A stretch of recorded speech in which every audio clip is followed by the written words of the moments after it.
आज हम अपना पहला लेक्चर स्टार्ट करते हैं और अ, इसके अंदर हम जो है वो कल हमने ब्रीफली देखा था कि किस तरह फ्रेंच रेवोल्यूशन जो है वो अपनी बेस अपनी बेस जो है वो रेनेसांस के साथ लेती है। ये जो रेनेसांस है इसकी बेस से फ्रेंच रेवोल्यूशन उठती है। आज हम डायरेक्ट फ्रेंच रेवोल्यूशन को समझेंगे, उसकी काजेस, और फिर जो फ्रेंच रेवोल्यूशन के दौरान होता रहा और जो फ्रेंच रेवोल्यूशन के बाद होता रहा, उन इवेंट्स को आज हम समझने की कोशिश करें। इससे पहले कि हम फ्रेंच रेवोल्यूशन को हम देखें, ये जानना जरूरी है कि फ्रेंच रेवोल्यूशन के टाइम जब हुई 1789 के अंदर, उससे पहले फ्रांस या यूरोप की क्या कंडीशन थी। और इस बात का मतलब ये है कि यूरोप जो है वो किस तरह उसमें चेंजिंग्स आ रही थी, किस तरह यूरोपियन जो सोसाइटी है डिवाइडेड थी, किस तरह और कौन कौन से किंगडम्स थे, उनको अगर हम एक नजर देखें तो ये मैप आपके सामने नजर आ रहा होगा। इस मैप को अगर आप देखें तो ये बेसिकली यूरोपियन सॉइल का मैप है। जब फ्रेंच रेवोल्यूशन होती है उस वक्त ये जो आपके लेफ्ट साइड पर है ये है किंगडम ऑफ फ्रांस। ये जहां मेरा कर्सर है, अगर आप इसको देख सकें, ये है किंगडम ऑफ फ्रांस। इसके साथ ये किंगडम ऑफ स्पेन है, ये पोर्चुगल है, ठीक है। और इसी तरह ये जो मेरा ये है, ये एरिया ये है इटली का।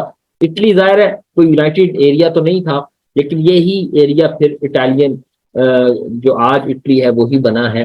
तो ये एरिया सारा, इसलिए हम इटली के उसमें बात करते हैं। लेकिन इटली के अंदर बहुत ज्यादा डिवीजन थी, उसमें कुछ पैपल स्टेट्स थी, उसमें जो है वो रोमन जो है वो थी अलग से एक इंडिपेंडेंट। इसी तरह सर्डिनिया का एम्पायर था, इसी तरह पेडमाउंट का एम्पायर था, इसी तरह सिसिली का एम्पायर था। डिफरेंट डिवाइडेड था। इसके बारे में जो है वो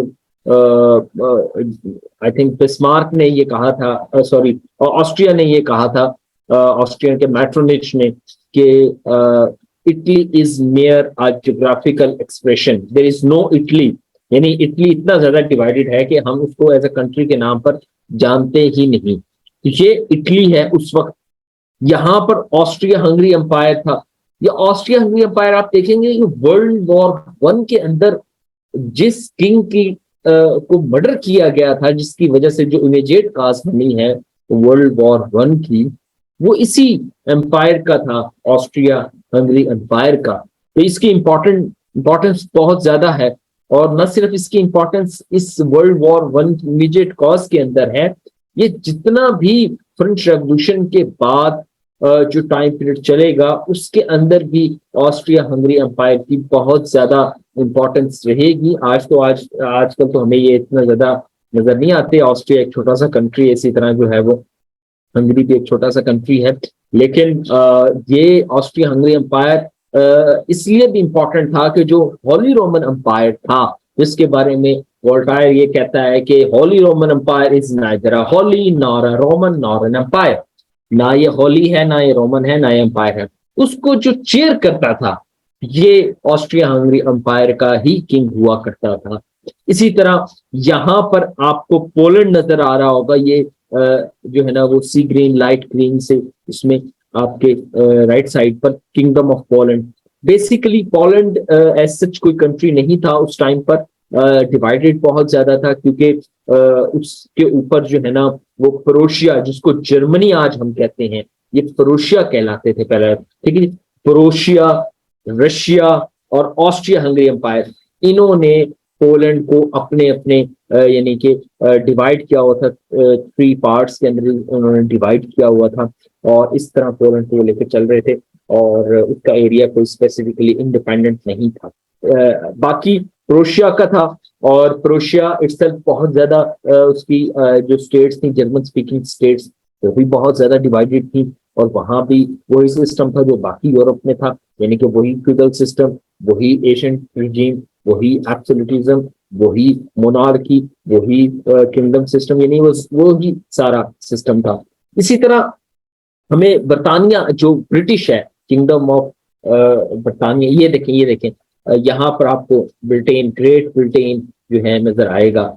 ये बेसिकली जो है ना थोड़ा सा आइसोलेटेड है यूरोपियन सॉइल से, और ये जो है इसी में हम देखते हैं, और इसका बड़ा मेजर रोल हम देखेंगे जैसे ही फ्रेंच रेवोल्यूशन स्टार्ट होती है, उसके अंदर जो उसके एंटी मूवमेंट्स चलती हैं फ्रेंच रेवोल्यूशन के, और वो एंटी रेवोल्यूशनरी मूवमेंट्स, उन मूवमेंट को जो लीड कर रहा होता है, वैसे तो ऑस्ट्रिया हंगरी एम्पायर है, लेकिन उसको इकोनॉमिकली जो लीड करता है वो आपका ब्रिटिश एम्पायर है। ठीक है, ये चीज हो गई उस दौर के अंदर जो है। अच्छा, इसमें आपने एक और चीज आप देखेंगे कि किस तरह जो है फ्रेंच रेवोल्यूशन के टाइम के ऊपर ये जो सोसाइटी है जिसको आज हम देखते हैं, ये सोसाइटी जो है फ्रांस के अंदर कुछ इस तरह से डिवाइड थी कि इसके अंदर 3 क्लासेस बनी हुई थी। एक थी जो है वो, अगर ब्रॉडली देखें तो 2 क्लासेस थी, एक प्रिविलेज और एक अंडर प्रिविलेज। दो, अगर हम इसको जरा स्पेसिफिकली देखें, को पर्टिकुलरली देखें, तो यहाँ पर 3 जो है वो क्लासेस थी। इसमें जो टॉप की क्लास थी वो जो है ना क्लर्जी की क्लास थी, जो कि सिर्फ और सिर्फ चर्च को डील करती थी, और उनके कुछ खास पर्क्स एंड प्रिविलेजेस होते थे, जैसे कि वो टैक्स नहीं देंगे, जैसे कि जो है ना उनके ऊपर कोई भी फाइनेंशियल बर्डन नहीं होगा, इसी तरह उनका जो रहन सहन है उसका ख्याल किया जाएगा, और वो जो कॉमन लॉज हैं उससे भी बाहर होंगे। यानी इस तरह की प्रिविलेज हमें देखने को मिलती हैं फ्रेंच सोसाइटी के अंदर ड्यूरिंग फ्रेंच रेवोल्यूशन, यानी फ्रेंच रेवोल्यूशन से जो पहले का इरा है, जिसके अंदर ये फिर कॉजेज बनती हैं बेसिकली फ्रेंच रेवोल्यूशन की। इसी तरह जो दूसरी क्लास थी, नोबेलिटी, जो बिजनेस थे और फ्यूडल्स थे, उस क्लास ने भी यही काम किया हुआ था कि जो टैक्स कलेक्शन है वो ये क्लास करती थी, नोबेलिटी, और जितना भी टैक्स इकट्ठा होता था वो तीसरी जो क्लास है, यानी कि जो जनरल क्लास है, जनरल पब्लिक की क्लास है, वहां से सारा टैक्स इकट्ठा करते थे, और उसमें अपने प्रिविलेज और बाकी फिर जो है वो उसको क्लर्जी को दे देते थे। यानी इस तरह से कुछ जो है ना वो सोसाइटी ये डिवाइड थी। इसको ओल्ड रिजीम या एंशिएंट रिजीम भी कहते हैं। आपकी स्क्रीन के सामने ये शो हो रहा होगा। 18th सेंचुरी के अंदर मैं आपको ये स्लाइड्स भी प्रोवाइड कर दूंगा, आप इसको जो है ना बेशक इसके नोट्स बना लें, इसको प्रिंट कर लें, जैसे भी आपने इसको याद करना है। और यानी बात यह है कि आप ये देखें कि किस तरह फ्रेंच रेवोल्यूशन से पहले सोसाइटी का एक स्ट्रक्चर था जिसके अंदर क्लियरली 3 क्लासेस डिवाइड थी, और उनके अंदर बहुत ज्यादा गैप था। आप ये देखें कि इसके अंदर एक जगह पर उन्होंने ये लिखा है कि ये इनके ऊपर हम ये देख सकते हैं, इस गैप के अंदर इनकम गैप देख सकते हैं, उनका प्रिविलेज का गैप देख सकते हैं, उनकी एग्जम्पशंस का गैप देख सकते हैं, और ये देख सकते हैं कि बर्डन किसके ऊपर था। तो हम अंदाजा लगा सकते हैं कि ये सिस्टम कैसे चल रहा था। अब ये देखें कि पहली 2 क्लासेस जो है, फर्स्ट क्लर्जी क्लास और सेकंड नोबल्स की जो क्लास है, उसके पास प्रिविलेजेस और एग्जम्पशंस देखें और बर्डन देखें। इसी तरह जो थर्ड क्लास है, जो आम लोग हैं, जो पुअर पब्लिक है, जो फार्मर्स हैं, जो वर्किंग क्लास है, वो सारे उनके प्रिविलेजेस देखें, उनको कोई नहीं है प्रिविलेज, कोई एग्जम्पशन नहीं जी, कोई एग्जम्पशन नहीं है, लेकिन बर्डन देखें कि वो टैक्सेस भी देंगे, वो चर्च का टैक्स भी देंगे, ठीक है जी, इसी तरह गुड्स के ऊपर भी टैक्स देंगे, इसी तरह जो है ना वो रोड वर्क का भी टैक्स देंगे, पोल टैक्स भी देंगे, इनकम टैक्स भी, सॉल्ट टैक्स भी, लैंड, यानी कि एक लिस्ट है टैक्सेस की। जो थर्ड जो आपका वो है क्लास है, यानी कि जो कॉमन पीपल है, उसके ऊपर आप देखें कि बर्डन किस तरह है। तो एक सोसाइटी का हमें ढांचा मिल जाता है इसको हम रखते हैं बेसिकली कॉजेस के अंदर, सोशल कॉज के अंदर ये वाला एलिमेंट देखते हैं कि जब हम फ्रेंच रेवोल्यूशन की कॉजेस डिस्कस करते हैं तो उसमें जब हम सोशल रीजन बताते हैं, सोशल कॉज बताते हैं, तो उसके अंदर सॉरी उसके अंदर हम ये डील करते हैं, ये देखते हैं कि किस तरह सोसाइटी डिवाइड थी, किस तरह से जो फर्स्ट और सेकंड स्टेट है, जो फर्स्ट एंड सेकंड क्लास है, वो किस तरह अपने प्रिविलेज और एग्जेम्पशंस के लिहाज से थर्ड क्लास से डिफरेंस रखती थी। और यही वो बेस बनी, वो वजह बनी जो कि फ्यूचर में जो है ना हमें देखने को मिलता है कि फिर एक फ्रेंच रेवोल्यूशन की तरफ लेके जाता है। ठीक है, यदि एक ये बहुत बड़ी रीजन हुए ये आपकी सोशल सोसाइटी की जो डिवीजन है, ये एक हमें देखने को मिलती है। और इसमें ये जो मैंने लिस्ट आपके सामने आप देख रहे हैं, उसको आप देखें तो आपको जरा समझ आएगी कि ओवरऑल वर्किंग कैसे चल रही थी और किस तरह जो है ना ये क्लास और सोसाइटी डिवाइड थी। इसके बारे में कहा जाता है कि कुछ इस तरह से था कि जो क्लर्जी है वो जस्ट प्रे करने के लिए है, जो नोबल्स हैं वो फाइट करने के लिए हैं, ठीक है, और जो पीपल है वो पे करने के लिए, यानी कि जो जंग लड़ी जाएंगी ब्रिटिश से या बाकी एम्पायर से, वो या फॉरेन लैंड के ऊपर जो जंग लड़ी जाएंगी, वो जंग को जो पे करेगा वो आपके आम पब्लिक यानी कि कॉमन पीपल होंगे, कॉमन पब्लिक है वो। और इसी तरह जो क्लर्जी है उसकी जिम्मेदारी जस्ट प्रे की है। ये एक स्लोगन बना हुआ था, clergy only will pray, the nobles will fight and the people only pay. वो उनकी जो वॉर्स हैं, वो उनके जो लैविश जो उनका रहन सहन है, वो सारा जो है आपके पीपल पे करेंगे। ये एक स्लोगन बना हुआ था उस दौरान। इसको जो है ना कहा जाता है, रोसो ने फिर ये बेसिकली स्लोगन बनाया था कि इस तरह का सिस्टम चल रहा है सोसाइटी के अंदर, और जिसकी वजह से ये फिर फ्रेंच रेवोल्यूशन के कॉज भी बनती है। एक तो ये कॉज होगी, दूसरी बड़ी कॉज बड़ी इंपॉर्टेंट है, वो है एडमिनिस्ट्रेशन, इसी से लिंक है। दूसरी है जी आपकी जो फ्रांस के अंदर एडमिनिस्ट्रेशन थी, वो बड़ी रोटन किस्म की एडमिनिस्ट्रेशन थी। उसके अंदर बहुत सारे ऐसे ऐसे लॉज थे जो कि बेसिकली ओवरलैप कर रहे थे। ओवरलैप का मतलब ये है कि जो पावर एक ऑलरेडी पहले किसी इंस्टीट्यूशन के पास है, वही पावर दूसरे इंस्टीट्यूशन को भी दे दी। जैसे कि पाकिस्तान में माशाल्लाह से, इसमें कोई हमें एग्जांपल के लिए फ्रांस जाने की जरूरत नहीं है, हम पाकिस्तान में भी ये चीज देख सकते हैं। FIA भी वही काम कर रही है, एंटी करप्शन भी वही काम कर रही है, NAP भी वही काम कर रही है, और इंटरनल ब्यूरोक्रेसी के अंदर भी वही काम हो रहा है।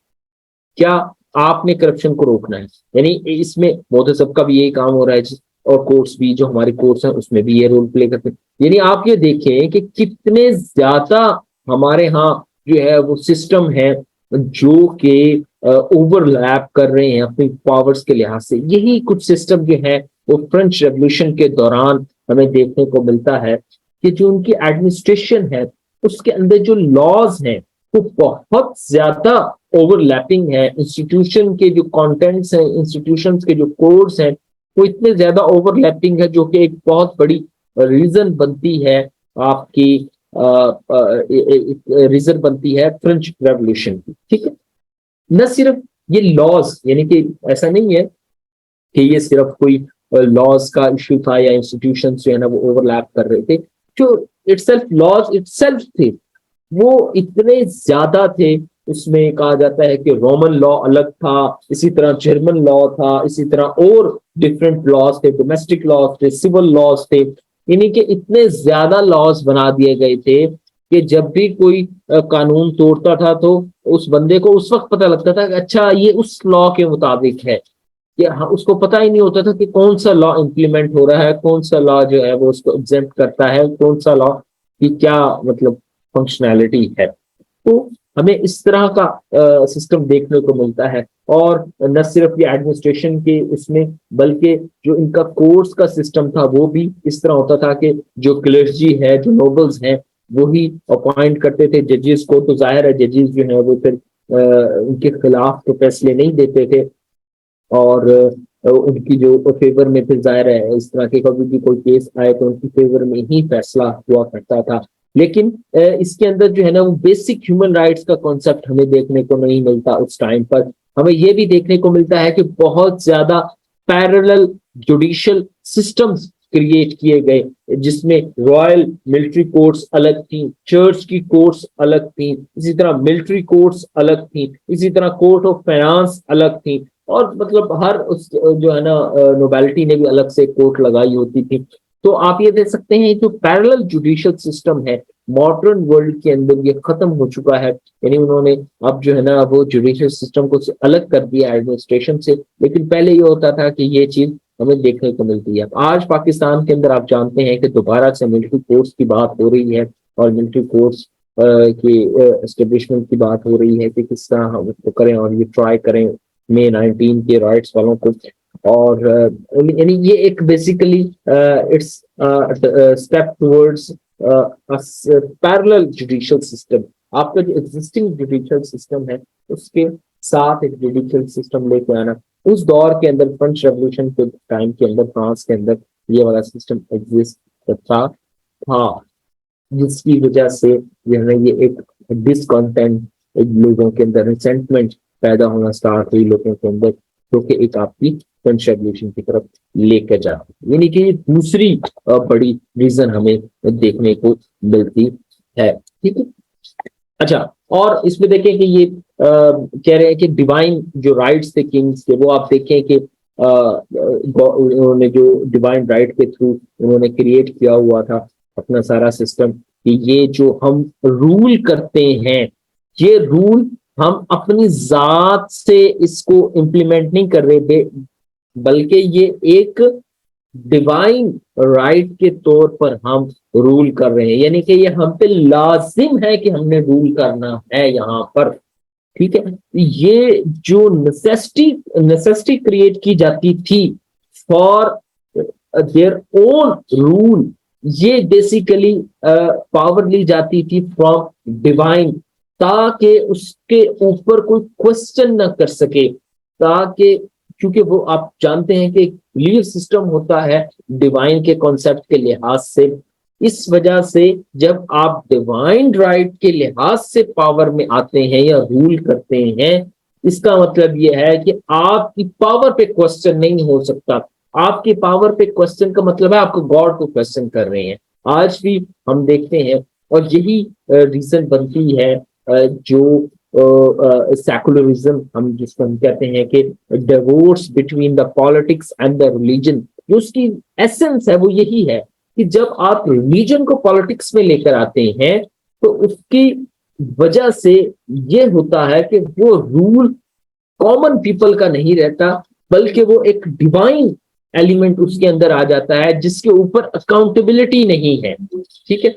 तो यानी आप इस तरह इसको समझ सकते हैं, उस दौर के अंदर ये वाला सिस्टम चल रहा था, और ये जो मॉडर्न वर्ल्ड है ये किस तरह इन कॉन्सेप्ट से निकल निकल कर बनी है। और आज हम ये देखते हैं कि जिस तरह हम कहते हैं ना कि इस्लामिक टच भी दे दें खान साहब, तो वो इस्लामिक टच यही बातें हैं कि आप जब इस तरह की बातें करें रियासत मदीना बनाने की, यानी कि उसको कोई चैलेंज नहीं कर सकता, ऐसी रियासत हम बनाएंगे, आप रियासत को चैलेंज नहीं कर सकते। वो रियासत जो भी करेगी, क्योंकि वो रियासत मदीना बना रही है, तो वो कोई भी काम करेगी आप उसको चैलेंज नहीं कर सकते। आप उसको चैलेंज कर रहे हैं तो आप रियासत मदीना को चैलेंज कर रहे हैं। इस नॉनसेंस आइडियाज जो है ना वो हमारे यहाँ डिफरेंट तकरीबन सारे ही पॉलिटिकल पार्टीज जो है ना वो यूज करती हैं, और इसके अंदर जो बाकी जो पावर होल्डर्स हैं वो भी इन लोगों को लॉन्च करते रहते हैं पाकिस्तान की पॉलिटिक्स के अंदर, जिसकी वजह से जो है ना फिर ये एक अमेलगमेशन रहती है between the politics and the religion, और जिसकी वजह से हमें ये डिस्टर्बेंस नजर आती है। अभी पिछले दिनों ही टीएलपी को जो है ना रात हुए थे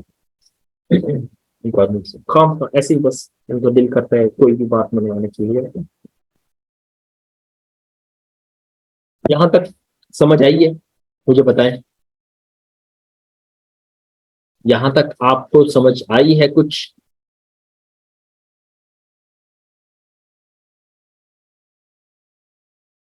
मैसेज करके मुझे बताएं ताकि हम फिर आगे चलें। अश्विन कह रहे हैं यस सर। एनी क्वेश्चन यहाँ तक किसी के जहन में कोई क्वेश्चन है?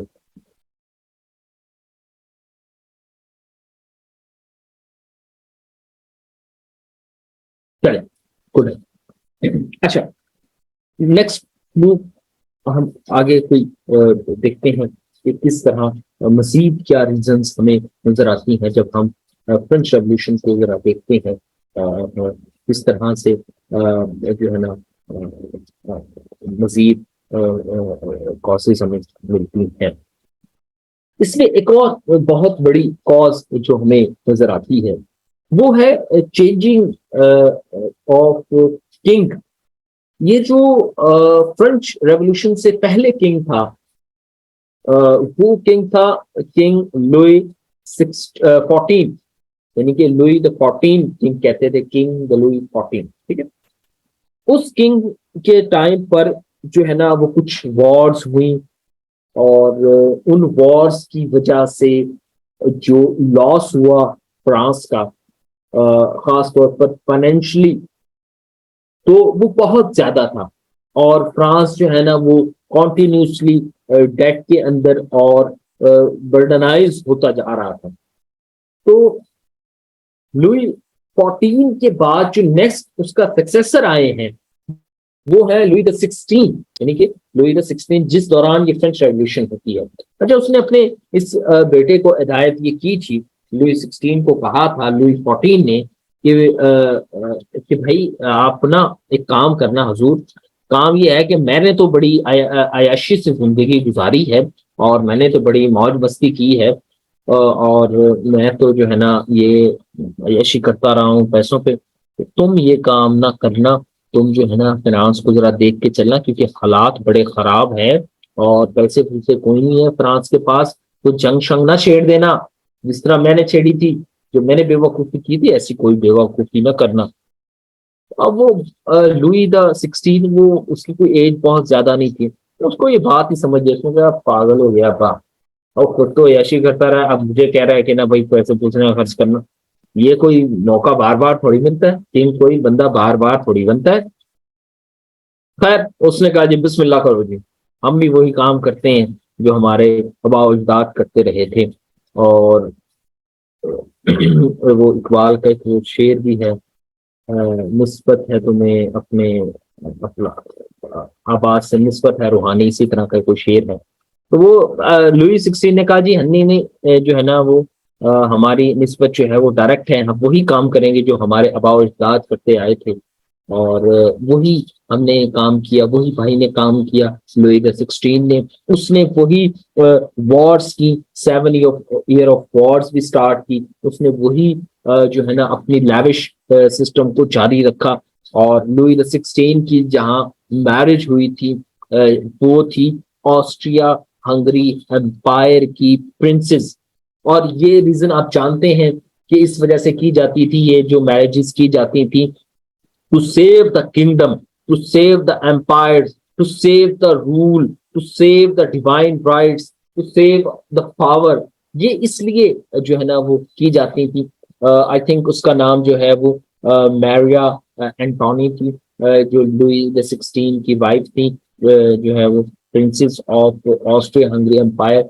उनकी शादी जो है वो लुई द 16 से हुई, ताकि हम उसको जरा बेहतर कर सके ऑस्ट्रियन हंगरी एम्पायर के relation with the French kingdom. ठीक है, ये एक जो है ना हमें देखने को मिलता है कि जो सक्सेसर है इसका भी बड़ा मेन रोल रहा। उनकी जो अल्ले तल्ले जिसको हम कहते हैं उर्दू में, ये इनके उसी तरह मेंटेन रहे।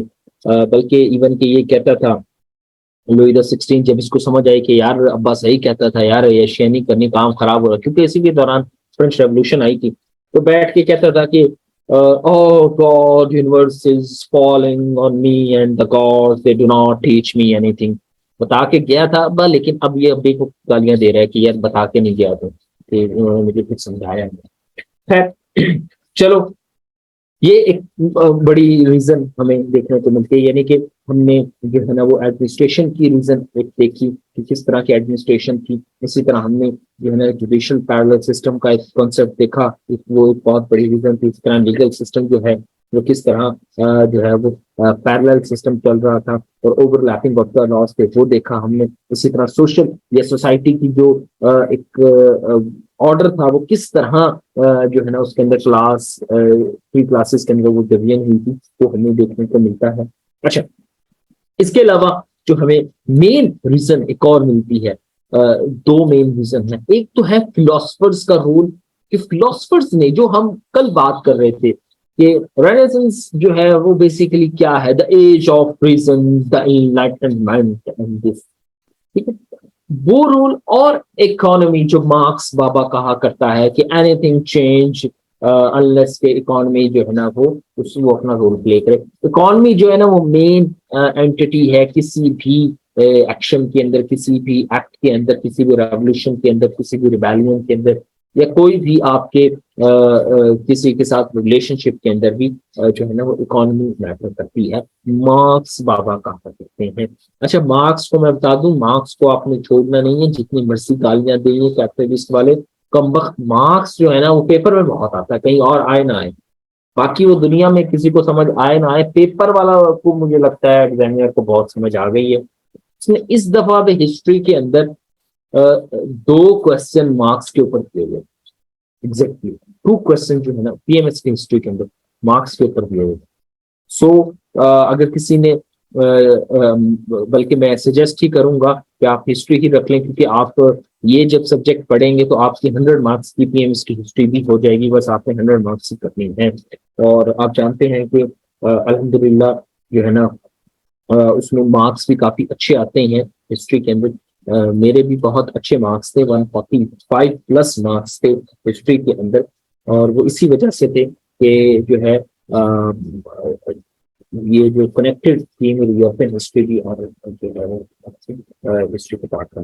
सो इसलिए मैं आपको बता रहा हूँ, क्योंकि मैंने जो लास्ट टाइम लेक्चर्स लिए थे, लास्ट टाइम सेशन लिया था, तो उसके अंदर मैंने दोनों स्टूडेंट्स को साथ लेकर चला था कि पीएमएस की हिस्ट्री वाला स्टूडेंट भी मेरे साथ था और पीएसएस की यूरोपियन हिस्ट्री वाला भी स्टूडेंट साथ था।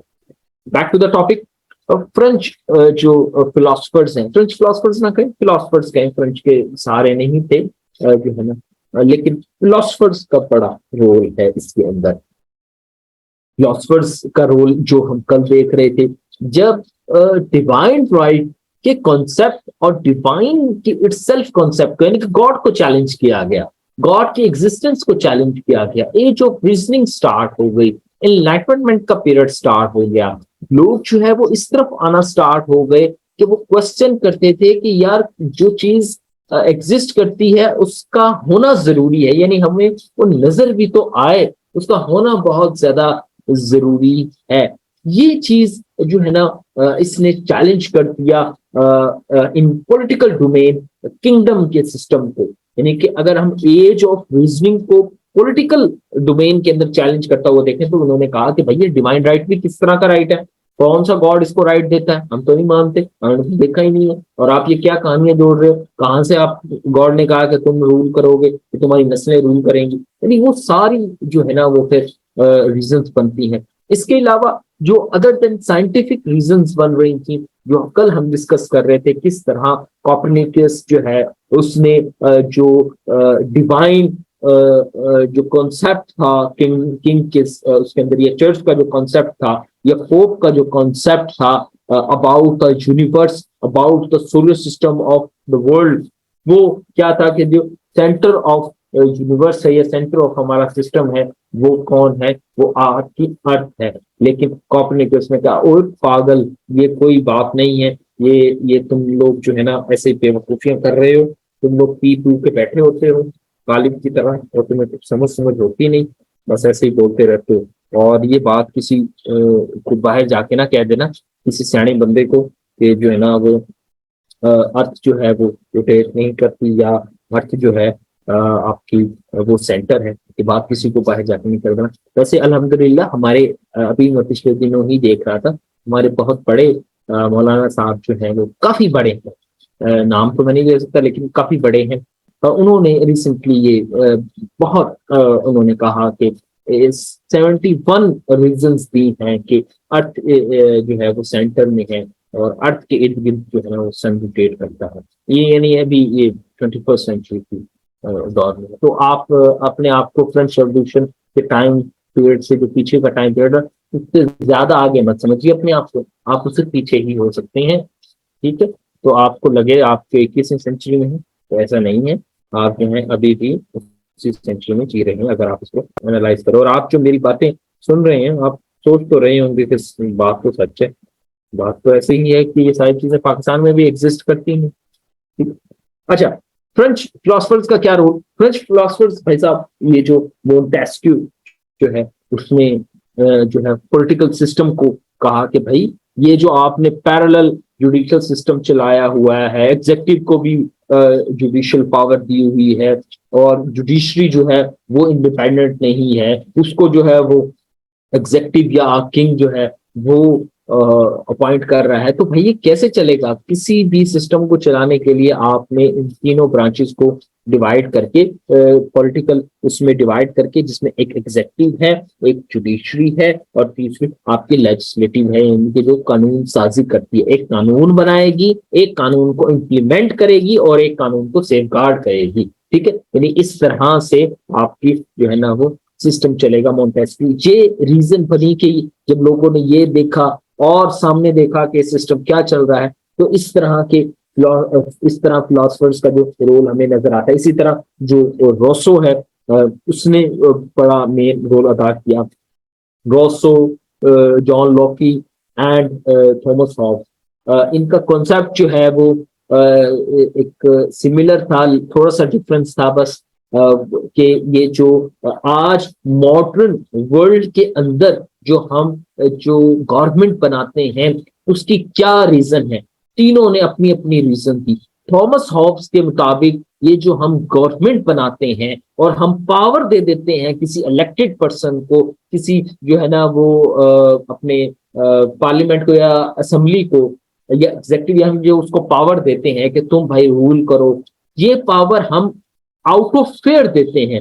हमें डर है, हमें डर है कि हम आपस में जो है ना वो लड़ेंगे और जो है ना वॉर्स होंगी, तो उसके अंदर सिक्योरिटी के एलिमेंट को सामने रखते हुए हमने एक सोसाइटी बनाई ताकि हम एक सोसाइटी के फॉर्म में इकट्ठे हों और जो है ना जो हमारे एनिमी है उनके खिलाफ हम कलेक्टिवली इसको लड़ सकें और इस तरह फिर हम कलेक्टिवली अपनी पावर को गवर्नमेंट के हाथ में दे देते हैं ताकि वो हमारी सेफ्टी और सर्वाइवल का जरिया बने। ये आउट ऑफ फेयर, इसलिए हम रोसो और लॉकी के नजदीक ऐसा नहीं है। वो कहते हैं कि बेसिकली हमने अपनी पीस के लिए, अपनी डेवलपमेंट के लिए, अपनी बेटरमेंट के लिए जो है ना हमने गवर्नमेंट के ये पावर दी थी। यानी कि काम एक ही, यानी वो डिस्कशन एक ही पॉइंट पर कर रहे हैं, एक ने रीजन डिफरेंट दी है, बाकी दोनों ने डिफरेंट रीजन दी है। तो ये रीजन भी जब आ रही थी तब भी लोगों ने सोचा कि यहाँ तो ऐसी कोई नहीं है, ये तो टैक्स लगा रहे हैं और मार भी रहे हैं,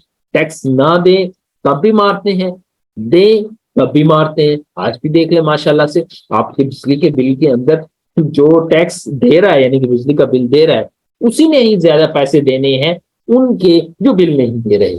ठीक है, यानी आप टैक्स नहीं दे रहे तो चलो ठीक है, आपको पकड़ा जाएगा या नहीं पकड़ा जाएगा, लेकिन अगर आप टैक्स दे रहे हैं खुदा न खास्ता तो आपको मजीद पकड़ा जाएगा। ठीक, यानी ये हमें आज के दौर में भी पाकिस्तान में नजर आते हैं।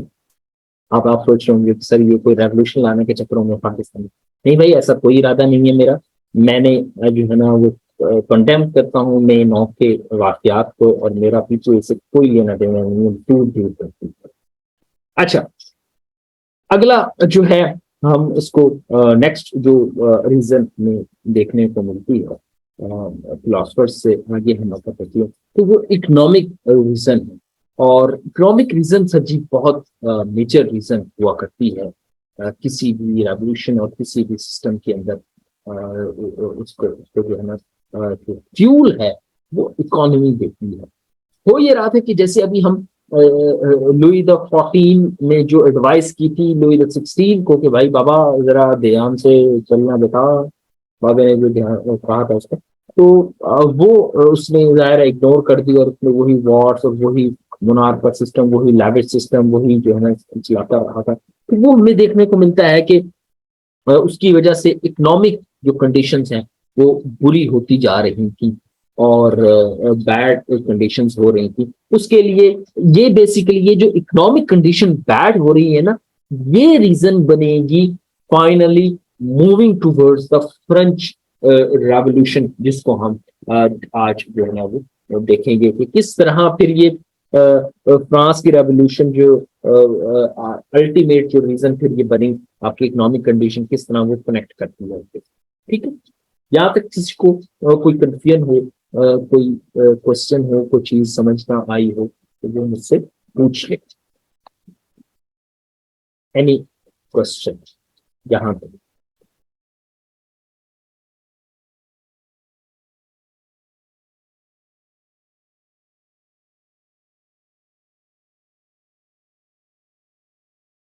किसी का कोई सवाल यहाँ तक कुछ समझ?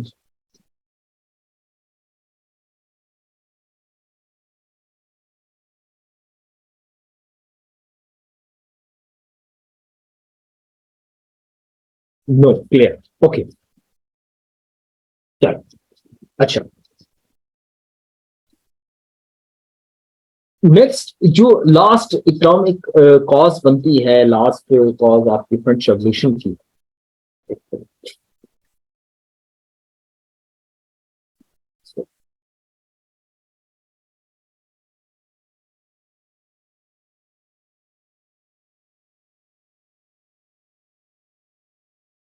अच्छा,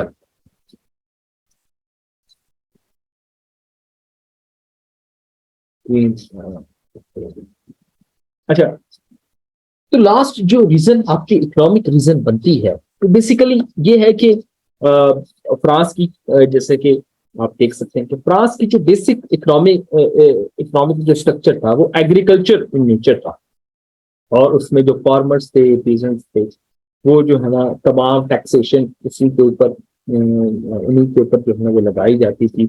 और जो ओवरऑल सिस्टम होता था, जितने भी यानी कि वॉर्स को फंड करना है, या जितने भी मुनार की फंडिंग करनी है, उनकी जो रहन सहन को फंड करना है, उनके जो है ना वो खाने पीने को फंड करना है, वो सारा जो है वो फिर इन्हीं से टैक्सेशन से ज्यादा होता था। और उस पर मैंने बताया कि कोई एक टैक्स नहीं था, यानी टैक्स के ऊपर टैक्स था। टैक्सेस थे जो देश का भी मैंने थोड़ी देर पहले जो स्लाइड ओपन की, जहाँ पर टैक्सेस थे, चर्च का tax, road tax, income tax, property tax, all these tax, यानी कि उतने ज्यादा टैक्सेस थे कि वो फिर उनके पास बचता कुछ नहीं था, और वो जो है ना ऐसा ऐसा जो है ओवर बर्डन हो रहे थे। इसकी वजह से, और जाहिर है फिर फ्रांस ने जो दो तीन रोल प्ले किए, उसमें एक रोल ये था कि फ्रांस ने जो है ना अपना रोल प्ले किया अमेरिकन रेवोल्यूशन में। आप जानते हैं कि अमेरिकन रेवोल्यूशन के अंदर जो अमेरिकन थे, उन्होंने जो ब्रिटिश के खिलाफ वॉर लड़ी है अपनी रेवोल्यूशन के लिए, अपनी आज़ादी के लिए, वो with the help of France and France ने ब्रिटिश के खिलाफ जो है ना वो अमेरिकन की मदद की for their independence and movement. उसकी वजह से भी काफी ज्यादा जो है हमें देखने को मिलता है कि आपका ओवरबर्डन होता रहा, और उसकी वजह से ये वॉर्स, जो एक्सेसिव वॉर्स थी, ये एक बहुत बड़ी रीजन बनी कि इकोनॉमिक कंडीशन ऐसा ऐसा कोलैप्स कर रही।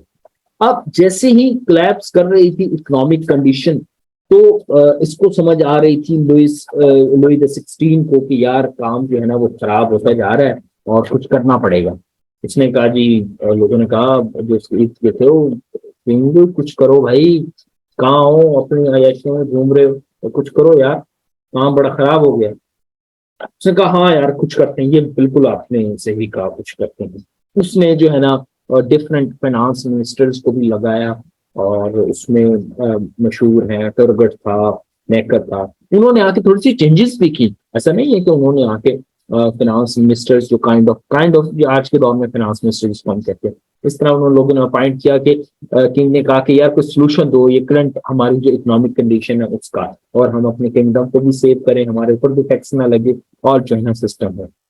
लेकिन खैर उन्होंने कुछ रिफॉर्म्स की जो कि काबिल कबूल नहीं थी किंग को, जैसे कि टुरगट जो था उसने कुछ रिफॉर्म की कि आप कोई टैक्स जो है ना करंटली इंक्रीज ना करें, कोई बोरिंग ना करें, और जो इस वक्त आप कमा रहे हैं बस उसी के ऊपर आप इत्तेफा करें और उसी के ऊपर जो है ना आप अपना काम चलाएं और अपने जो एक्सपेंडिचर्स है ना उसको कम कर दें। इसी तरह जो नेक्स्ट आया उसकी बात किसी ने मैंने इसके अलावा जो नेक्स्ट आया नेकर नेकर जो है उसने आके कहा कि आप इस तरह करें कि अपने जितने भी एक्सपेंडिचर्स और रेवेन्यूज है ना उनकी रिपोर्ट्स जो है वो पब्लिश कर दिया करें, इन लोगों को दिखा दिया करें कि कितने खर्चे हुए हैं, कितना क्या हुआ है, ये सारा हो। खैर जब ये बात फर्स्ट स्टेट वालों को और सेकंड स्टेट वाले के फर्स्ट क्लास और सेकंड क्लास को पता लगी तो उन्होंने कहा कि पागल हो गया, अगर ये पता लग गया लोग कल को मार मोड़ के चले जाएंगे, हमें क्या बातें कर रही है। खैर जो है ना इस तरह के एक दो और फिर जो है ना आपके वॉइस आए टैक्सेशन के लिए कि भैया ये सिस्टम चलाए। फाइनली जो है ना ये डिसाइड हुआ, किंग को कहा गया कि आप जो है वो स्टेट जर्नल की मीटिंग बुलाएं। अब स्टेट जर्नल क्या है ये चीज आपने समझनी है। स्टेट जर्नल बेसिकली ये सारी वही बातें लिखी हुई है कि किस तरह फ्रंट सिस्टम का लैविश था और ये जो है सिस्टम चल रहा था। अच्छा, ये स्टेट जर्नल का सिस्टम क्या है? बेसिकली फ्रांस के अंदर जो है ना ये सिस्टम बहुत पुराना था। इसके अंदर उन्होंने जो सोसाइटी है जो पॉलिटिकल सिस्टम उसको 3 हिस्सों में डिवाइड किया था, जैसे कि अभी हम जानते हैं। और वो डिवाइड किया हुआ था first, second and third state. Third state के अंदर हमें देखने को मिलता है कि पब्लिक, जो आम पब्लिक है, जो आम लोग हैं वो इंक्लूड थे। जो सेकंड स्टेट है उसके अंदर जो है ना वो आपकी नोबेलिटी, और फर्स्ट स्टेट के अंदर क्लर्जी, यानी कि ये कुछ इस तरह से डिवाइडेड थे। ये काइंड ऑफ यूं समझ लें कि ये स्टेट जर्नल एक असेंबली है, ठीक है, जो कि कलेक्टिवली डिसीजन लेती है और जो कि कोई भी इशू हो तो उसके ऊपर आती है। लेकिन अनफॉर्चुनेटली जो कि इंपॉर्टेंट चीज है फ्रेंच रेवोल्यूशन के अंदर, आप कहेंगे सर ये तो बड़ा अच्छा सिस्टम था डेमोक्रेटिक, और फिर इसके बावजूद फ्रेंच रेवोल्यूशन क्यों आई?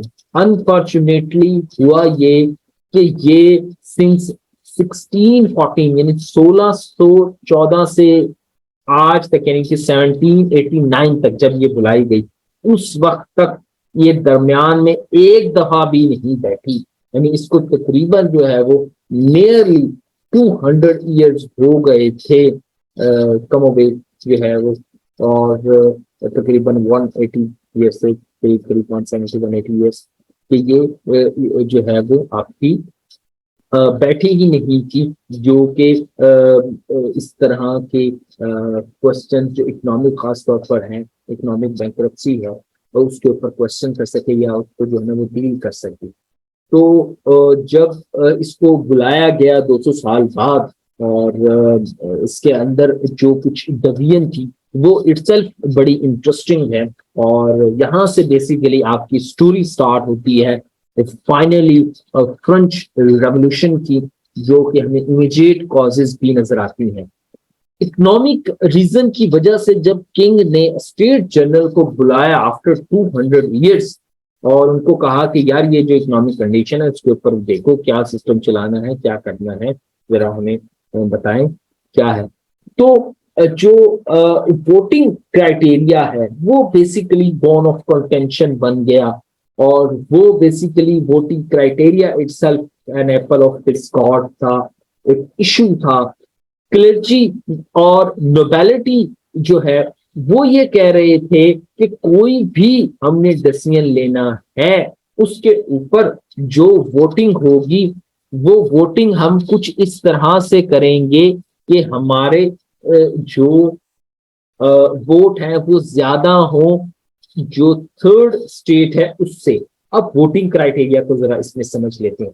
अब ये बड़ी इंपॉर्टेंट बात है, क्यों? क्योंकि अगर ये स्टेट जनरल ये फैसला करती है कि किंग के जितने भी लैविश सिस्टम है और जो उनका रहन सहन है या उनकी जितने भी फंडिंग जाती है वो आप मिनिमम कर दें। इसी तरह नोवेलिटी को जो टैक्स नहीं देते ये, उनके ऊपर टैक्स लगाएं, या जो भी सिस्टम करना है, ये चर्च को हम फ्री में टैक्स देते हैं उसका भी एक सर्टेन अमाउंट होनी चाहिए। ये कोई भी पॉलिसी तय होती है स्टेट जनरल के अंदर, तो उसके ऊपर जो वोटिंग का सिस्टम है वो कुछ यूं था कि जो थर्ड स्टेट जनरल है, यानी जो आम लोग हैं, उनकी तादाद बहुत ज्यादा थी, यानी कि वो तकरीबन 23 मिलियन पीपल को रिप्रेजेंट करते थे। तो वो ये कहते थे कि हमारे वोटिंग की जो वैल्यू है वो ज्यादा होनी चाहिए, और जो आपकी रेशियो है वो 1-2% है, यानी कि आपके किंग की जो क्लास है, क्लर्जी की जो क्लास है और नोबिलिटी की जो क्लास है, 1-2% होगी, बाकी तो लोग आम लोग ही होते हैं, इसको ज्यादा तो नहीं होते। तो आप जो है ना वो इस तरह से जो है ना वोटिंग करें। जो पहले दो बॉयज थे, यानी कि फर्स्ट स्टेट जनरल, और उनको नजर आ गया क्लर्जी और नोबिलिटी को कि अगर हमने वोटिंग क्राइटेरिया ये डिसाइड कर लिया जो ये कह रहे हैं by population bye head count, तो भाईजान हम तो सामने नजर आ रहा है, हमारा तो कोई भी लॉ पास ही नहीं होगा हमारे मुताबिक, और बल्कि हमारे खिलाफ लॉज पास होंगे। Now that is a question। जब थर्ड स्टेट के जो लोग थे, जो रिप्रेजेंटेटिव बन के आए हुए थे आम लोगों के, बेसिकली एक हॉल था बड़ा सारा, उसके अंदर आए हुए थे, तो वो आए तो उन्होंने कहा कि ठीक है भाई, हम नहीं बैठते यहाँ पर, आप लोग हमारी बात ही नहीं मानते भाई, जब आपने हमारे वोटिंग के राइट्स को ही एक्सेप्ट नहीं करना, तो फिर ये क्या पॉलिसी और ये क्या सारी चीजें। तो उन्होंने कहा जी हम तो जो है ना इस चीज से बाइकआउट करते हैं। अब बाइकआउट का मतलब हजूर ये है कि आपकी जो है ना वो जो थर्ड स्टेट है वो बाहर निकल गई है। और अब ये मैं वो कर रहा हूँ, एक स्टोरी क्रिएट कर रहा हूँ, ऐसा ही हो रहा था वहां पर। यानी मैं इसकी जो है ना वो आपको वीडियो यूट्यूब का जो लिंक है ना वो आपसे शेयर करूंगा, आप देखेंगे, बड़ा इंटरेस्टिंग है कि जब उनको निकाल दिया, निकाल के उनको कहा जी हम कल मिलेंगे, फर्स्ट और सेकंड स्टेट ने कहा, क्लर्जी नोबिलिटी ने, कल हम मिलेंगे, कल इस पर कोई फैसला करेंगे। उन्होंने कहा ठीक है जी आप सोच के देखना, कल इस पर। खैर वो अगले दिन सुबह आए, अगले दिन देखा जी किंग ने ना दरवाजे बंद किए हुए असेंबली के, काइंड ऑफ, ठीक है, और अलाउ ही नहीं किया उनको अंदर आने के लिए थर्ड स्टेट को। उन्होंने कहा यार ये आप क्या कर रहे हैं, आप अंदर बैठ के कोई वैक्सीन ले रहे हैं। उन्होंने कहा जी हम इस फर्स्ट स्टेट सेकंड स्टेट यानी क्लर्जी और नोबिलिटी को रिजेक्ट करते हैं, हम अपना कॉन्स्टिट्यूशन बनाएंगे। साथ में एक जो है वो टेनिस कोर्ट था, और टेनिस कोर्ट के अंदर वो सारे रिप्रेजेंटेटिव जो थर्ड जनरल के थे वो चले गए। वहां जाकर उन्होंने जो है ना काइंड ऑफ ओथ लिया, इसको टेनिस कोर्ट ओथ भी कहते हैं, बड़ा मशहूर है। यहाँ पर उन्होंने कहा कि हम जो है ना वो बनाएंगे आजादी का जो कॉन्स्टिट्यूशन बनाएंगे, हम जो है ना ये जो मोनार्की है इसको खत्म कर देंगे, और ये जो सिस्टम चल रहा है इसके सारे को उड़ा देंगे और एक नया कॉन्स्टिट्यूशन बनाएंगे। और इसके लिए उन्होंने खुद को ही यानी खुद ही ओथ लिया, खुद ही अपने आप को, उसने कहा कि ये जो टेनिस कोर्ट के अंदर खड़े हैं ये बेसिकली आज से नेशनल असेंबली है फ्रांस की। नाउ लुक एट दिस कि आपके एक तरफ जो है वो जो फिजिकली एग्जिस्ट करती है आपकी एक असेंबली, जिसके अंदर तीनों स्टेट्स बैठ के पिछले दिनों फैसले कर रहे थे और जो भी इश्यूज थे वो डिस्कस कर रहे थे, वो उनके दरवाजे बंद हो चुके हैं और उनको थर्ड स्टेट को वहां से निकाल दिया गया। थर्ड स्टेट पास में ही एक टेनिस कोर्ट था, वहां पे चली गई है। और ये मई की बात है, मई 1789 के अंदर, ये जैसे यहाँ आपको नजर आ रही होगी डेट, ठीक है। तो उन्होंने कहा जी ये तो जो है ना दरवाजा नहीं खोल रहे। खैर उन्होंने मारने की कोशिश की होगी, लेकिन उन्होंने कहा कि यार इसको बंद ही रहने दो, हम जो है ना साथ चले जाते हैं। वहां जाके उन्होंने ऑथ लिया, that is called the tennis auth, ठीक है। टेनिस कोर्ट का जो ऑथ टेकिंग सेरेमनी हुई वहां पर उन्होंने खुद को ही नेशनल असेंबली जो क्लियर कर लिया और अपने ऊपर ये जिम्मेदारी भी ले ली कि हम जो है वो एक आइन बनाएंगे, उस आइन के तहत जो है ना इलेक्शन होंगे, और वो इलेक्शन के बाद जो लोग आएंगे वो एक नया आइन बनाएंगे और उसके बाद सारा सिस्टम चलेगा। ये बेसिकली वर्क हो रहा था। ऑपोजिशन ऑपोजिशन इसको ना कहें तो एक काइंड ऑफ देखिए रेवोल्यूशन आ रही थी, उन्होंने टोटल रिजेक्ट कर दिया, उस सिस्टम को रिजेक्ट कर दिया। और उधर से भी जो फर्स्ट और सेकंड स्टेट जनरल है, उन्होंने भी दरवाजे ही बंद कर दिए। ऑपोजिशन तो ये होती है कि सामने बैठ के बातें करें, ये तो एक रिपेलियन क्रिएट हो गया। और आप अभी अभी आगे देखेंगे कि देखना ये क्या करते हैं और क्या होता है इस सिस्टम के अंदर, ये जो the divine, the save, the king और ये सारी चीजें थी, कैसे एकदम से फ्रांस के अंदर खत्म हो जाती हैं और ये सारा सिस्टम जो है वो उड़ा देते। तो ये काइंड ऑफ ऑपोजिशन नहीं कहें हम इसको, ये तो एक हमें रिबेलियन नजर आ रही है। उन्होंने खुद को नेशनल असेंबली डिक्लेयर कर दिया, खुद पे ही अपने ऊपर एक जिम्मेदारी ले ली कि हम आइन बनाएंगे, ये जो लॉज एग्जिस्टिंग है ये सारे लॉज को हम खत्म कर देंगे। No that is the reason जहां से हमें, that is the place actually जहां से हमें नजर आती है फ्रेंच रेवोल्यूशन की वो डोर, वो विंडो जहां से ये फिर स्टार्ट होते हैं। ठीक है, अच्छा अब जो और हो गया जी, हुआ जी और कमाल हो गया जी, जबरदस्त मजा आ रहा है जी। उन्होंने औथ ले लिया और उन्होंने खुद के ऊपर एक जिम्मेदारी उठा ली और उन्होंने कहा जी हम जो है ना वो सिस्टम खत्म करते। आगे देखिए, third state relocated to nearby tennis court where its members both stay together and create a written constitution for France। यानी उन्होंने खुद को असेंबली डिक्लेयर कर लिया, खुद पे ये जिम्मेदारी भी आयद कर ली आने वाले वक्तों के लिए कि हम जो है ना वो एक आइन बनाएंगे, उस आइन के तहत इलेक्शन होंगे। ठीक है, और यहाँ पर थोड़ा सा आपने सिस्टम को समझना है, कंफ्यूज नहीं होना, क्योंकि बहुत ज्यादा स्टूडेंट्स यहाँ पर कंफ्यूज हो जाते हैं।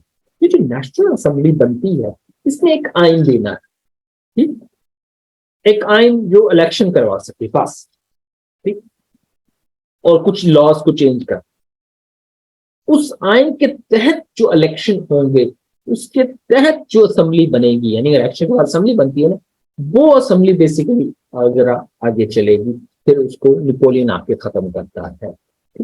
तो नेशनल असेंबली के बाद जो है नेशनल असेंबली आइन बनाती है कोई 1791 के अंदर, यानी 2 साल के अंदर ये आइन कंप्लीट कर, ठीक है। 1789 के अंदर स्टार्ट हुए और 1791 के अंदर उन्होंने ये आइन शाइन बना दिया। उस दौरान ही, यानी उसी दौरान जब ये आइन बना रहे थे, उसी दौरान एक इनको पता लगा कि ना जो क्लर्जी है और नोबिलिटी है वो हमारे ऊपर हमलावर होने के लिए यानी कोई कॉन्स्पिरेसी कर रही है। उस कॉन्स्पिरेसी को कोई नाम भी दिया गया था खास, कॉन्स्पिरेसी कर रही है। और क्योंकि वेपन्स और जितनी भी मिलिट्री फोर्सेस हैं, यानी कि वो जो मटेरियल है और जितना भी जो बॉम्ब वगैरह या जितनी भी वेपन्स वगैरह हैं, वो तो सारे जाहिर उन्हीं के पास से फर्स्ट एंड सेकंड स्टेट के पास, यानी कि क्लर्जी एंड नोबिलिटी के पास थे। थर्ड स्टेट के पास तो ऐसा कुछ वो नहीं था, इनके पास तो यही बस जो चीजें थी उनके वही थी। तो उन्होंने जो है वो अपना एक सिस्टम क्रिएट किया हुआ था। उन्होंने फिर ये कहा कि अच्छा, ये जब उनको डर हुआ कि यार ये कोई कॉन्स्पिरेसी हो रही है हमारे अगेंस्ट, उन्होंने आउट ऑफ फेयर, कहते हैं आउट ऑफ फेयर, यानी फेयर की वजह से इस कॉन्स्पिरेसी हमारे खिलाफ कोई कॉन्स्पिरेसी हो रही है, उसकी वजह से उन्होंने एक हब था पेरिस के अंदर, वो हब था बैसल्स का, ठीक है। और बैसल्स एक ऐसी जगह थी जहां पर डिफरेंट वेपन्स भी रखे होते थे, यानी कि जिस तरह हम डिपो कह सकते हैं आज के दौर में, मिलिट्री के जो डिपो होते हैं वहाँ पे सारे वेपन्स होते हैं और जितना भी आपका नेसेसरी मटीरियल होता है मिलिट्री का सब होते हैं। वो काइंड ऑफ वो बैसल एक ऐसी जगह थी, वहां पर उन्होंने अटैक किया और वहां से जितने भी वो वेपन्स थे वो निकाल लिए कि फ्यूचर के अंदर अगर हमारे अटैक हुआ तो हम क्या ना भी बदला लेंगे। Now look at this, a kind of civil war is taking place. अब जो है ना वेपन्स की बात आ गई है, अब बात सिर्फ नेशनल असेंबली के कॉन्स्टिट्यूशन के बनाने तक नहीं रही। Now the people taking law in their own hands and even taking the weapons जो है वो अपने हाथ में लेके खड़े हैं और आमने सामने हो गए। तो दैट इज द टाइम जब जैसे ही ये काम स्टार्ट हुआ, ये सिस्टम स्टार्ट हुआ, उस वक्त से ही बहुत सारे जो क्लर्जी थे और नोबिलिटी थी वो भाग गई, वो वो इर्द गिर्द के मुल्कों में सारे भाग गए कि यार ये लोग तो पागल हो गए हैं, ये किंग के पीछे पड़ गए। नो, रिमेंबर दैट कि जो किंग है उस टाइम का, वो किंग कोई इस तरह को मामूली पॉपुलर गवर्नमेंट वाला नहीं है। हजूर वो डिवाइन राइट के साथ बैठा है। जब आप डिवाइन राइट की बात करते हैं तो इसका मतलब ये है कि जब आप उसके खिलाफ खड़े होंगे तो इसका मतलब यह है कि आप गॉड के खिलाफ खड़े हैं या डिवाइन सिस्टम के खिलाफ खड़े हैं। सो वो जो ब्रुटैलिटी ऑफ क्लर्जी क्लास इस वाक्य के बाद भागना स्टार्ट हुई, बस वाक्य के बाद भागना स्टार्ट हुई, तो पागल हो गए यार, ये क्या कर रहे हैं, हमें मार रहे हैं, we are the saviours of the saviours. ठीक है, और हम तो डिवाइन राइट वाले थे और तुम हमारे ऊपर क्वेश्चन, और ये क्वेश्चन नहीं उठा सकते, और ये गन उठा के खड़े, क्या हो रहा है यहाँ पे। भजन ये वाला आइडिया लेके ये बाहर चले गए। बाहर का मतलब क्या, ऑस्ट्रिया हंगरी एम्पायर चले गए। उसको कहा कि ओ हेलो, तुम्हारी बेटी उधर, उधर तुम्हारी बेटी है और वो तुम्हारा दामाद, कुछ करो, वो तुम्हारी किंगडम भी जाएगी, उसकी भी जाएगी। ऑस्ट्रिया हंगरी एम्पायर चले गए, इसी तरह प्रोशिया चले गए, इसी तरह रशिया चले गए, इसी तरह ब्रिटिश एम्पायर के पास चले गए, इसी तरह स्पेन के अंदर चले गए, यानी जहां जहां पर पॉसिबिलिटी मिलती गई, और सबको जाकर कहा कि हेलो बात सुनो, जितने भी ये किंग्स हैं और अपने ऊपर ये ताज रखते हैं, your time is up, you are done.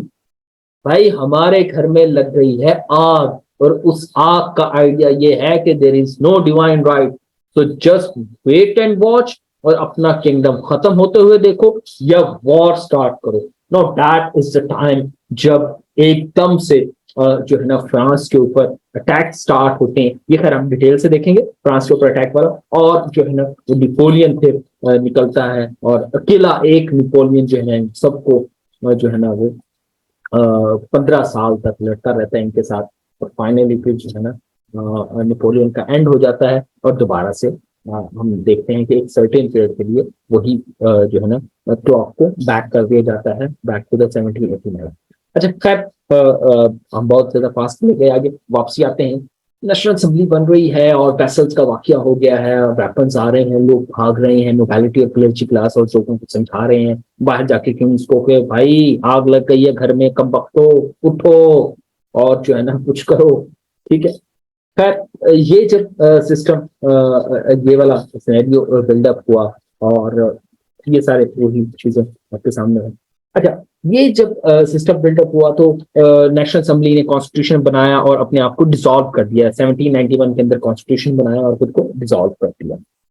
ठीक हो गया। अब इसके अंदर जो है ना नेशनल असेंबली के उस कॉन्स्टिट्यूशन के अंदर क्या चीजें थी, वो एक डिटेल चीज है जिसके अंदर वो अपने आप को बता रहे थे कि जो है ना किस तरह जो है ना इन्होंने सोशल लॉज कुछ पास किए, कुछ जो है ना declaration of rights of man declare किए, इसमें फ्रीडम्स का जिक्र किया गया, फंडामेंटल राइट्स की बात की गई। ठीक है, जो जो चीजें नहीं एग्जिस्ट करती, टैक्सेशन का सिस्टम को थोड़ा सा रेगुलेट किया गया। इसी तरह जो है ना fundamental rights for the women, वो भी चीजें हमें देखने को मिलती हैं। इसी तरह जो है ना अबॉलिश ऑफ फ्यूडलिज्म और प्रिविलेजेस का जो सिस्टम था नोबैलिटी और क्लर्जी के लिए, वो हमें नजर आता है इसी कॉन्स्टिट्यूशन के अंदर। ठीक है, और इसी कॉन्स्टिट्यूशन के अंदर जो है ना वो हमें ये भी नजर आता है कि एक मैनिफेस्टेशन की गई, एक जो है ना वो डेक्लेरेशन ली गई कि हम जो है ना वो इन प्रिंसिपल्स को लेकर चलेंगे और उनको जो है ना फ्यूचर में इम्प्लीमेंट भी करेंगे।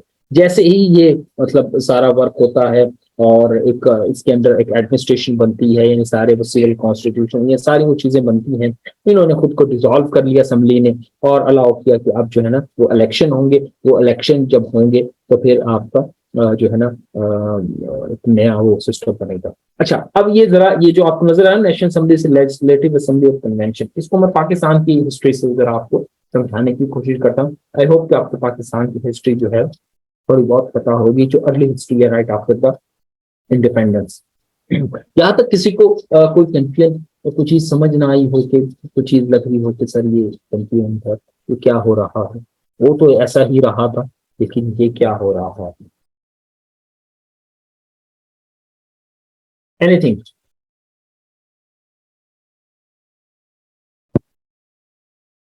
क्लियर? ये उनको क्लियर है, बाकी सबको जो हाशिम को भी क्लियर है, और ईमान जो है उनको भी क्लियर है या नहीं। ईमान का कोई मैसेज नहीं है अभी तक। ईमान रखता है, ईमान रख के बैठी है, कसम है आज मुझे बोलना है। चले, मुबारक हो जी, पेपर टूट गया। अच्छा, अब पाकिस्तान की हिस्ट्री से मैं एक चीज आपको समझाने की कोशिश कर रहा था, वो ये है कि नेशनल असेंबली जो है, पाकिस्तान जैसे ही इंडिपेंडेंट हुआ तो एक कॉन्स्टिट्यूएंट असेंबली बनाई गई, जिसको हम उर्दू में कहते हैं आइन साज असेंबली। इसका काम था आइन बनाना, ठीक है। वो कॉन्स्टिट्यूएंट असेंबली जो है ना 1947 से 1956 तक, जब तक हमारा कॉन्स्टिट्यूशन नहीं बनता तब तक वो आपकी असेंबली रहेगी। आइन साज इसको असेंबली कहते हैं, कॉन्स्टिट्यूएंट असेंबली, आइन साज। इस असेंबली ने जैसे ही क्योंकि इसने अपना मकसद पूरा कर लिया, जैसे ही कॉन्स्टिट्यूशन बनाया, अगले ही लम्हे ये अपने आप को वहां से डिसॉल्व कर लेती है, रिटायर कर लेती है अपने आप को, और खुद ही कन्वर्ट हो जाती है लेजिस्लेटिव असेंबली में। यानी वही लोग होते हैं, वही सारा सिस्टम होता है, वो कुछ चेंज नहीं होता, लेकिन वो अपना नाम चेंज कर लेते हैं। वो अपना नाम किस तरह चेंज करते हैं कि जो उनके ऊपर पहली जिम्मेदारी थी आइन साज असेंबली की, कॉन्स्टिट्यूंट असेंबली की, वो चेंज होकर जब आइन बन गया तो उन्होंने अपने आप को लेजिस्लेटिव असेंबली डिक्लेयर कर दिया। इसी तरह जो है ना, ये नेशनल असेंबली ने जब अपने आप को जो है वो बना लिया और आइन बना लिया, तो ये डिसॉल्व हो गई, लेजिस्लेटिव असेंबली आई। लेजिस्लेटिव असेंबली जो कि कानून साजी करेगी, उसके अंडर इलेक्शन हुए, उस इलेक्शन के अंदर जो है ना फर्दर डिवीजन हमें नजर आती है। उस इलेक्शन के अंदर जाहिर, अब इलेक्शन होने, इलेक्शन का मतलब क्या है कि पॉलिटिकल पार्टीज आएंगी। पॉलिटिकल पार्टीज का मतलब ये क्या है, इसका मतलब क्या हुआ कि फ्रांस के अंदर रेवोल्यूशन जो आ रही है या आ चुकी है 1789 वाली, और उसके आइडियाज जो चल रहे हैं, उसके ऊपर डिफरेंट पॉलिटिकल पार्टीज या डिफरेंट लोग जो है ना, वो अपना अपना व्यू रखेंगे, अपनी अपनी बात करेंगे। तो अब उसी दौरान आप देखें कि नेशनल असेंबली ने आइन बना के खुद को डिसॉल्व कर लिया, लेजिस्लेटिव असेंबली आ गई, यानी कि वही असेंबली कन्वर्ट हो गई लेजिस्लेटिव असेंबली के अंदर। उसके अंडर इलेक्शन हुए, इलेक्शन के अंदर जो है ना दो ग्रुप हमें नजर आते हैं जो कि मेजर ग्रुप हैं। एक है जैकोबियंस, ये बेसिकली पॉलिटिकल उसमें आप देखें कि ये दो ग्रुप थे जो कि फ्रेंच की रेवोल्यूशन को डिफरेंट टर्म्स में देख रहे थे। एक थे जैकोबियंस, ये रेडिकल इन नेचर थी। ये कहते थे कि फ्रेंच रेवोल्यूशन को अगर बचाना है तो हमें इकट्ठा होना पड़ेगा, एक बात। दूसरा, अगर तो जो है ना इस फ्रेंच रेवोल्यूशन को सेव करना है फॉर लॉन्गर टाइम, तो हमें हर उस बंदे को खत्म करना है, उस बंदे को इस सफाए हस्ती से मिटा देना है जो फ्रेंच रेवोल्यूशन के खिलाफ बात करेगा, सोचेगा, ये इसके ऊपर क्रिटिसाइज भी करने की कोशिश करेगा कि ये क्या हुआ है, कि इनके साथ ये नहीं होना चाहिए थे, ऑल दिस शिट, ठीक है। और इसी के दूसरा जो ग्रुप था, पॉलिटिकल ग्रुप, उनको कहते हैं जिरोंडेट्स। ये एक जैकोबियंस थे, दूसरे थे जिरोंडेट्स। ये मैं आपको नोट्स दूंगा तो आपको ये जरा समझ आ जाएगा, ठीक है।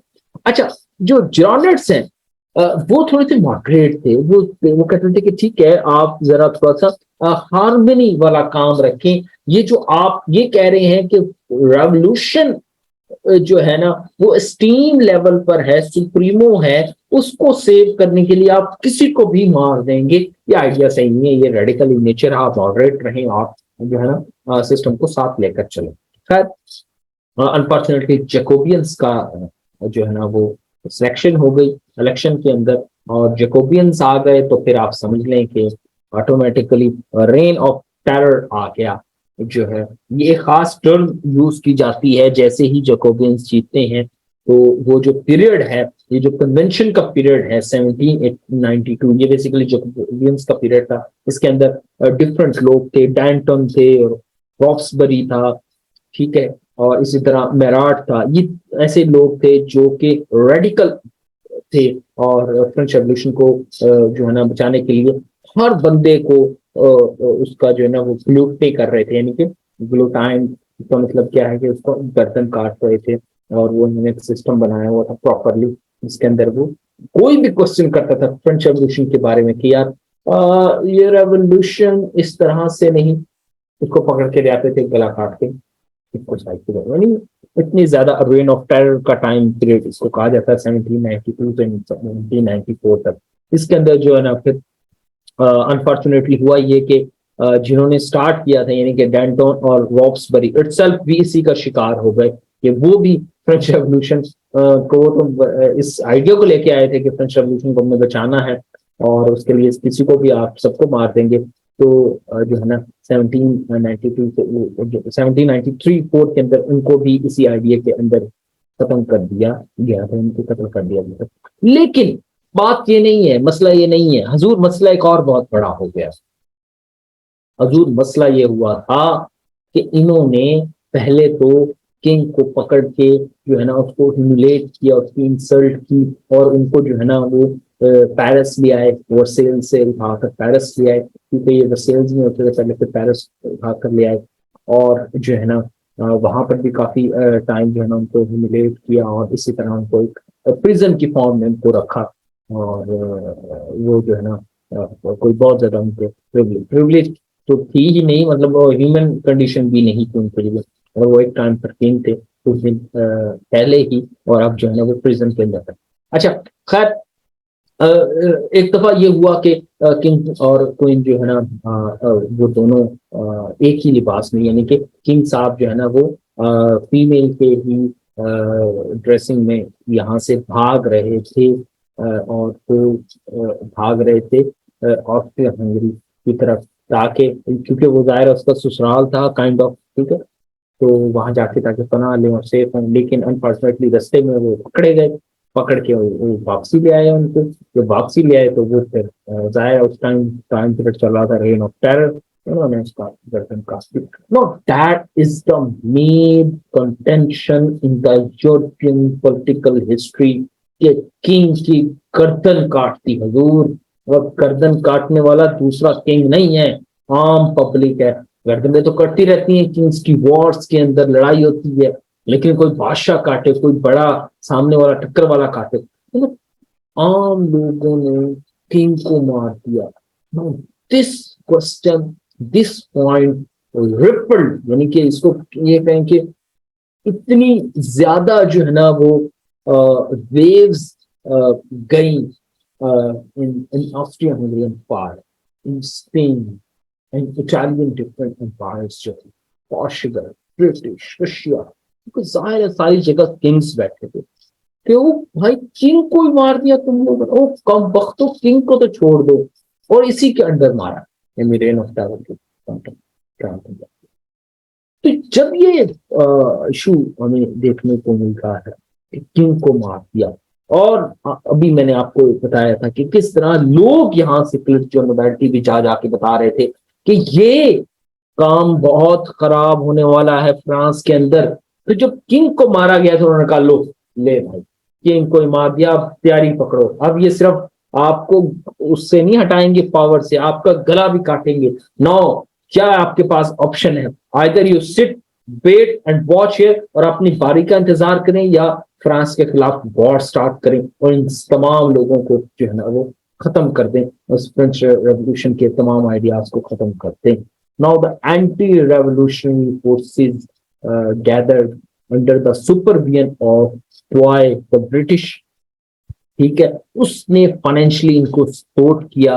एंड ऑल दीज जो वो थे kingdoms like Spain, like Austria Hungary empire, like Prussia and holy Roman empire, the Russia, all these kingdoms जो है ना उन्होंने एक ही दफा में फ्रांस के ऊपर अटैक स्टार्ट कर दिया।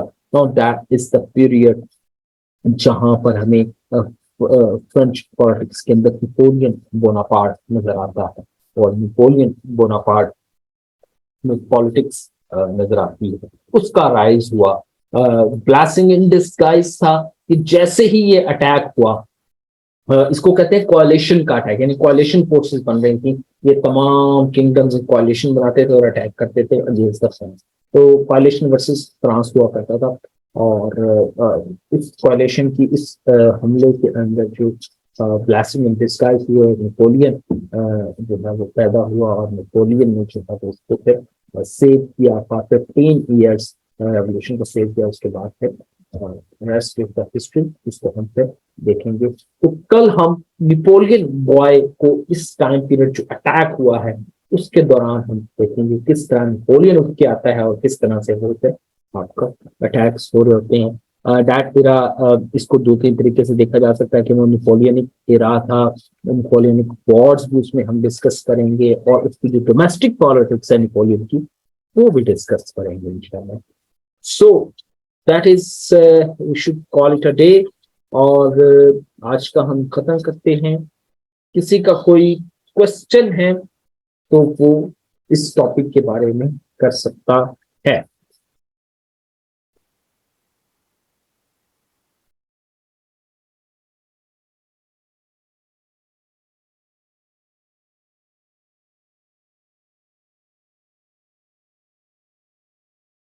Any question?